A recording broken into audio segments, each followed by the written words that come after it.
എനിക്കതിന്റെ വിശദാംശങ്ങളിലേക്ക് എടുക്കണം.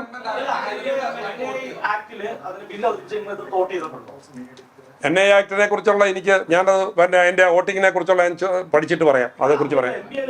അല്ല, അത് ഒരു 100 കണക്കിന് നിയമങ്ങൾ പാസ്സാവുന്നു, ഓരോ നിയമത്തിലും എടുത്തിരിക്കുന്ന അതേക്കുറിച്ച് പഠിച്ചു പറയും.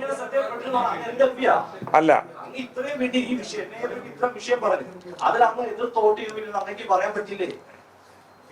അതേ സംബന്ധിച്ച് പാർലമെന്റിൽ ഞങ്ങളൊക്കെ എടുത്തിരിക്കുന്നത്, പ്രതിപക്ഷം എടുത്തിരിക്കുന്ന ഒറ്റക്കെട്ടായ തീരുമാനമാണ്.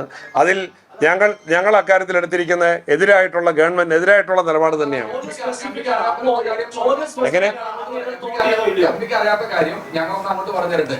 കേരളത്തിലെ ഏക ഒരു MP മാത്രമാണ് എതിർത്ത് വോട്ടിയത്. അത് അയാളുടെ പേര് മാരിപ്പെന്നാണ്. ആലപ്പുഴയാണ് പ്രതിനിധിക്കുന്നത്.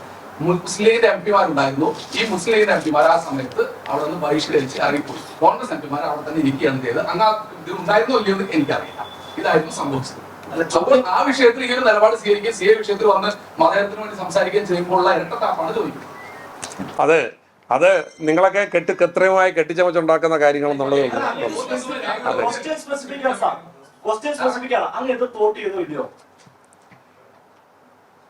NIA ബില്ലിനെ സംബന്ധിച്ചുള്ള ഞാനത് പഠിച്ചിട്ട് പറയാം. അതേക്കുറിച്ച് പഠിച്ചിട്ട് പറയാം.